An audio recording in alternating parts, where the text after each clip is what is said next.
Selamat berjumpa kembali, saya Romo Gregory Harapan SVD akan membawakan renungan untuk hari Minggu biasa ke-24 tahun C 2022. Allah tandingan orang zaman ini. Merenung tentang apa yang dilakukan oleh orang Israel selama masa kepemimpinan Musa, saya akan mengingatkan kita bahwa kadang kita juga bersikap seperti mereka. Ketidaksetiaan mereka mendapat bentuknya yang baru dan bahkan lebih dahsyat lagi di zaman kita sekarang ini. Kita kadang menciptakan Allah-Allah lain dalam hidup. Kepadanya kita bergantung serta berharap sesuatu yang lebih baik akan terjadi. Allah-Allah baru mendapat tempat utama dalam keseharian kita. Kalau orang Israel zaman Musa membuat patung anak lembu tuangan yang menjadi Allah mereka, lalu Allah-Allah baru orang zaman ini adalah pertama, kekuasaan, pangkat, dan jabatan.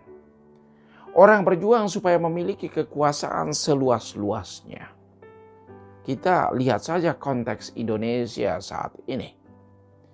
Kadang kekuasaan itu dikejar dengan mengorbankan apa saja, termasuk kebahagiaan dan kedamaian anggota keluarga. Anggota keluarga saja dikorbankan, apalagi orang lain dilihat sebagai objek yang bisa dimanfaatkan demi tujuan yang ingin diraih.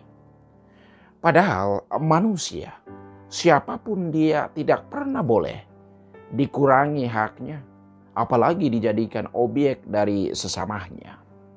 Kekuasaan, pangkat, dan jabatan itu untuk melayani. Orang yang menjadi pemimpin harus di barisan terdepan untuk menciptakan kebaikan bersama. Prinsipnya, kebaikan umum diutamakan dan diperjuangkan setiap saat. Kedua, kekayaan materi, uang. Orang mengkonsentrasikan seluruh hidupnya untuk mendapatkan kekayaan materi, uang sebanyak-banyaknya. Kadang untuk memperoleh uang, cara apa saja dilakukan. Tidak peduli merugikan orang lain atau tidak. Yang penting, aku senang. Setiap hari hanya uang yang menjadi prioritas. Bermimpi tentang uang. Mengigau pun tentang uang. Bertengkar tentang uang, jangan dibicarakan lagi. Kita pikir yang ribut tentang uang, itu hanya orang yang tidak memiliki uang. Ternyata orang yang punya banyak uang pun lebih seru lagi ributnya. Uang semua orang butuhkan, itu kenyataan. Uang hanya menjadi sarana yang membantu agar kedamaian, sukacita, dan kebahagiaan menjadi milik semua orang. Uang hanya sebagai sarana, bukan tujuan. Ia memperlancar karya, pelayanan, dan mencukupi kebutuhan hidup. Uang bukan pengontrol, bukan pengendali atau yang mengatur kita, tetapi kitalah yang mengontrol, mengendali, dan mengaturnya. Uang mesti kita yang genggam, bukan uang yang menggenggam hidup kita. Ketiga, kenikmatan hedonisme. Kalau orang sudah mempunyai kuasa dan uang, maka selanjutnya dia hanya menomorsatukan kepentingan diri, kesenangan, serta kenikmatan hidupnya. Kesenangan menjadi kosakata utama dalam hidup. Yang penting nikmat, yang penting dirinya senang. Tak peduli orang lain menderita karenanya. Inilah Allah-Allah lain yang mempengaruhi hidup manusia zaman ini. Tetapi lebih realnya, Allah-Allah lain yang sering disembah orang setiap hari menggantikan Tuhan adalah pertama, televisi. Orang menjadi begitu terikat dengan televisi, dengan sinetron, film, atau acara olahraga sambil lupa memperhatikan anak yang menangis karena membutuhkan kasih sayang. Lupa mendengarkan orang lain yang membutuhkan bantuan. Lupa akan gereja yang memanggil untuk merayakan perayaan liturgis. Pekerjaan lain ditunda. Bahkan sedihnya sampai lupa menyediakan kebutuhan hidup anggota keluarga. Kedua, internet dan gadget, HP, tablet, laptop. Orang menghabiskan sebagian besar waktu untuk bermain game online, chatting dengan orang hanya bertemu di dunia maya, dan judi online. Hasilnya kita selalu yang menjadi korban, mengalami kerugian besar, uang, waktu, bahkan keretakan dalam keluarga. Internet atau gadget elektronik membuat orang lupa untuk berkomunikasi yang baik dalam keluarga, bercerita dengan anak-anak, makan bersama keluarga, menyelesaikan PR, tugas kuliah, belajar, dan menyelesaikan pekerjaan-pekerjaan lain yang mendesak.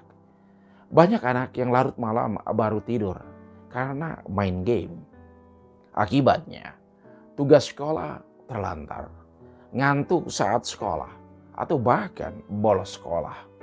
Coba cek anak-anak kita, apa yang mereka lakukan setiap waktunya kalau mereka di rumah. Kebanyakan mereka main game. Ketiga, alkoholik. Orang bergantung pada alkohol. Tanpa alkohol tidak ada lagi semangat hidup. Semakin banyak mengkonsumsinya, yang terjadi bukan bertambah semangat hidup, tetapi tergantung dan mengabaikan banyak hal penting lainnya dalam hidup. Keempat, zat-zat adiktif, narkoba, morfin, sabu, marijuana, dan lain sebagainya. Orang menjadi sangat tergantung padanya. Karena ketergantungan dan ketiadaan uang untuk membelinya, maka tindakan kejahatan lain dilakukan. Pencurian, perampokan, bahkan sampai membunuh orang lain untuk mendapat spesial uang demi membeli zat-zat adiktif. Kalau kita menciptakan dan menyembah Allah-Allah lain dalam hidup, selanjutnya pasti mengalami banyak ketidakdamaian. Cukupkan hidup kita dengan mengandalkan kasih Allah, hikmat-Nya, dan kerendahan hati. Di samping kita berjuang setulus dan seikhlas mungkin dalam hidup setiap hari. Kasih yang Tuhan berikan kepada Santo Paulus adalah sama dengan cintanya yang ia berikan kepada kita.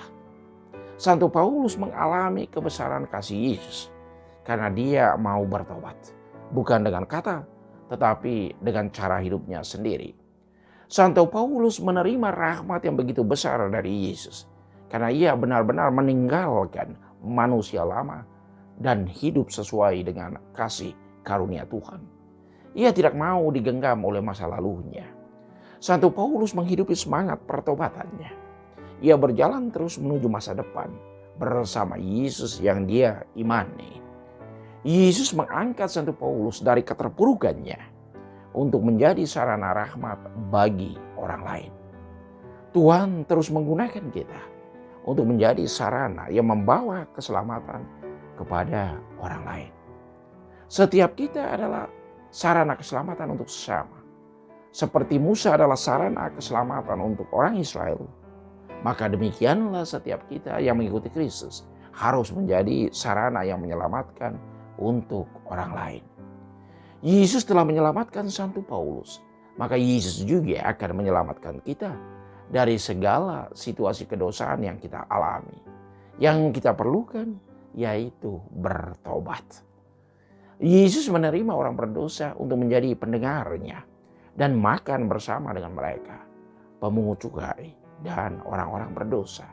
Kenyataan ini membuat orang Farisi dan para ahli Taurat marah. Masa Mesias makan bersama dengan orang berdosa? Padahal mereka lupa bahwa misi Yesus adalah untuk menyelamatkan orang berdosa. Tuhan senantiasa berbelas kasih kepada orang yang membutuhkan pertobatan. Yesus selalu memberi dan menciptakan peluang untuk orang bertobat melalui pengalaman dan situasi hidup yang dialami setiap hari. Kesabaran, kasih, serta pengampunan Tuhan itu nampak dalam pengalaman hidup orang-orang yang bertobat. Banyak contoh nyata. Orang yang berbalik 180 derajat dari masa lalu mereka yang penuh dosa. Misalnya Santo Agustinus dan juga Santo Paulus sendiri. Kita perlu bertobat dari banyak hal yang membuat kita jauh dari Tuhan. Kita memperbaiki cara pikir kita yang terlalu egosentris ke lebih berpikir luas. Kita bertobat dari cara berbicara kita yang terlalu menganggap diri hebat dan mengabaikan orang lain. Kita bertobat dari sikap yang membuat Tuhan tidak mendapat tempat dalam diri kita. Kita membaharui diri dengan bertobat dan sekali lagi bertobat. Mari kita tinggalkan Allah lain, ciptaan kita, dan kembali kepada Tuhan, sumber sukacita dan kedamaian sejati dalam hidup. Bersama Yesus, kita bisa menjadi lebih baik. Bersama Yesus, kita selamat sekarang dan selamanya. Tuhan memberkati.